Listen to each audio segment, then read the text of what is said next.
The YouTube diss track, a trend that dominated the platform for a couple of years, consisting of YouTubers like RiceGum, KSI, Quadeca, and the Paul brothers, sparring back and forth over instrumentals about whatever random beef they had, if you want to call it that. But seemingly buried under hundreds of millions of views is the originator, dissgod. Jaquan Russell, better known as his rap name dissgod, is a YouTuber, streamer, and platinum songwriter. Growing up, Jaquan was an avid gamer, mainly playing games like Call of Duty, and eventually becoming a caster for competitive tournaments. Going by the name Jay the Caster, he was basically a commentator whose job was to keep the viewers informed and engaged. The confidence he showed in this role made the transition into his next chapter that much easier. In March of 2014, Jaquan created his first YouTube channel called Jay Pranks, where he uploaded gaming and of course prank videos, with one of the first being a 2015 video titled Real Life Comment Troll Funny Reactions. On the side, he streamed on Twitch under the name TBK Examples, playing Call of Duty while talking to random girls on a video chatting site Omegle. A small sample of what would be a staple in his community down the line. On August 24th, 2015, Jaquan posted his first diss track on SoundCloud, a RiceGum diss over Drake's infamous back-to-back instrumental. You better hold on, see your ass in person, dog.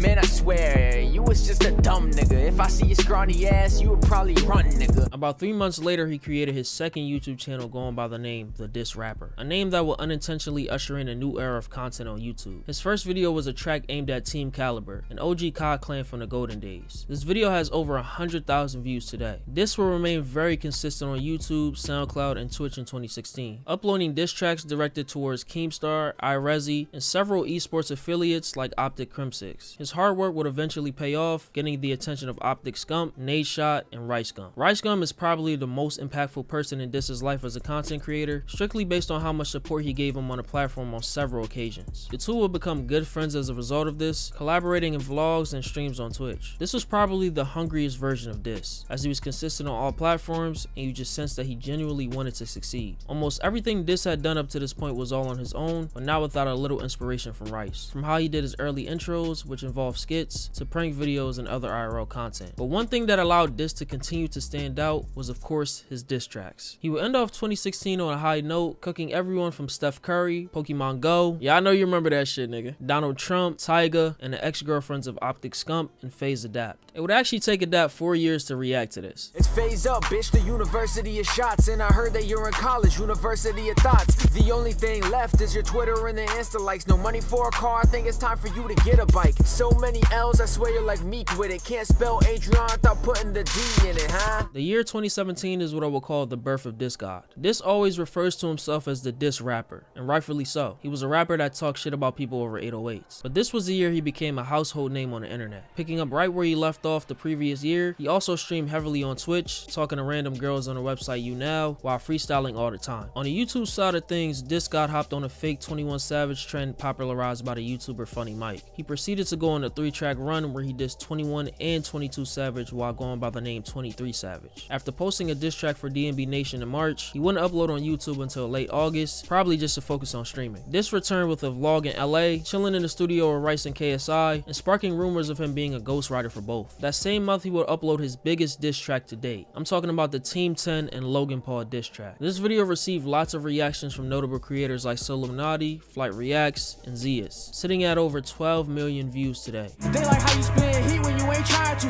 Guess I just got heat in my jeans like a dryer do. Following this came the infamous back and forth with DDG, where dissgod cooks him in back-to-back verses. This was a time you had to be there to witness, and these diss tracks still hold up to this day. Adding to his resume, dissgod was writing songs for RiceGum behind the scenes this year and in the years that follow. He's credited with writing Rice's only song to go platinum, Is Every Night Sis, My Ex, Contract Money Freestyle, The Adult, and allegedly wrote God Church as well. After a strong 2017, dissgod's consistency on YouTube and Twitch started to slow down, but there were some positives here and there. Diss briefly moved to the Clout House to deliver Rice and his content group Clout Gang. On Twitch, he freestyled and made songs on the fly for whatever was going on in his community, DRG. None of these songs will end up dropping officially, with his supporters creating entire albums out of snippets, earning him the name Snippet God. Overall, the inconsistency of streaming every once in a while and dropping one YouTube video in 2018 made his community become toxic, begging him to stream and telling him he fell off 24/7 in his comments. Kind of the same thing that Corey Kenshin goes through all the time outside of the fall off allegations, but what's up with these fans, man? They weird, bro. On the other hand, I feel like people were trying to motivate him into being great, but went about it in the worst way possible. After his first 24-hour stream in September of 2018, he received the most random ban on Twitch, something that will be reoccurring. This was probably due in part to the girls that he talked to on stream violating Twitch's his terms of service, or TOS. You know how these streams go, they be saying some crazy stuff on there. As I stated earlier, this guy will get banned for up to a few days to a couple weeks at a time, until May 28th, 2019, where he announced that he was permanently banned from Twitch and may potentially make a return to YouTube. He was pretty much inactive during that time period, hinting at taking music seriously when he texted Zias. Erase posted a text message with dissgod as well and says that he misses his content. Fast forward to New Year's Day of 2021 when Diss tweeted the date 2/14. Everyone was hyped, but it got even better when it turned out to be an announcement for new music on March 5th. dissgod honored his promise, dropping another DDG diss track over Pooh Shiesty and Lil Durk's Back in Blood beat, a direct response to DDG taking shots at him when he was away. I don't have to pay no rapper just to feature on my track. We ain't had to do no remixes to try and get a plaque. What's up with DDG always taking shots at niggas when they away from the internet, man? That nigga always be in content mode trying to farm beef 24/7, man. This should be funny though. This guy's luck would continue with him getting unbanned on Twitch in late June of 2021, ending what was a 2-year ban. His first stream back wouldn't be until a month later on July 28th, 2021. Basically,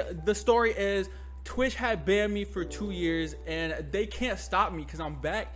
And all the bootlegs, they're gone now, bro. It's me and Rice back in this shit. Everybody else, I go lie, the niggas is bootlegs. Wait, chat. Who have you guys been watching? What streamers have you guys been watching? Let me know now so I could be disappointed. In typical fashion, Diss will leave the internet for almost another 2 years, posting a story on May 3rd, 2023. On July 5th of this year, he returned to streaming, dropping a shocking update to his supporters as to what's been weighing on him for a while. Behind the scenes, Jaquan went through a very dangerous experience, having a close brush with death. Close to the time when he was in the prime of his career making the best diss tracks, he received a call from back home that his little sister was being held for ransom. This was right after my Team 10 diss track. Now, this is prime diss, bro. This is, I swear to God, walk on the streets. Hey, this guy, a glass, bro. Hey, this guy, face ass, bro. Like, 2017. Y'all know my body in 2017. And this was before the DDG diss track. This is kind of why the DDG diss track, it was kind of like weird. It was like cut in 2 parts. It was weird, right? Basically, long story short, my little sister had, these guys were holding her for ransom and saying that they were going to kill her if I didn't pay like this amount of money. Right? So me, I'm 20 years old. I'm fucking in my prime, right? Whatever. I'm lucky enough that I had a hell of money. Boy, I had enough money. So, bro, they said if I call the cops that they were going to, they knew where my grandma lived, my parents. It was this huge situation, right? And you guys gotta imagine, bro, I'm 20 years old. And it's like, there's a lot to deal with. I'm a gamer. I'm not a hood nigga. I'm a gamer, bro. So this shit happens. And so I'm like, I go there. I almost get fucking shot, bro. I'm not gonna tell you guys specifics, but I ended up getting her because I'm fucking smart. After he paid the ransom and got his sister to safety, that same gang put a bounty on his head. With all this going on, he tried to keep going with conflicting emotions about his own safety if he ever were to make it big in the music game. They ended up putting money on my head for helping my sister after I already paid the ransom, bro, and I couldn't call the police. They figured out where I lived and they had money on my head. And bro, I'm fucking 20 years old, bro, and I got money on my head. I had to pay a ransom for my little sister, all type of shit, bro. And so basically the reason why I stopped like posting is because I felt like if I was to become a rapper, I felt like I was just putting myself in more danger. Like, say I have a show somewhere, literally the address is posted, all type of shit, and I'm trying to stay low key at the time. I would rather be alive than to be famous. So every day I would think, oh, I'm successful if I am alive. And other people's minds, oh, you fell off, you're not successful. But in my mind, I'm doing the right thing because I'm alive. I'm staying low key, which is keep me alive. But that's how I'm thinking of it. So I'm thinking of survival, bro. Nowadays, dissgod is back to streaming consistently on Twitch, freestyling for his viewers while playing Valorant. For years, almost his whole life was shared on the internet, and he suffered a lot for it. Probably more than his supporters realized. But I'm happy things are better for him as he played a huge role in an unforgettable era of YouTube.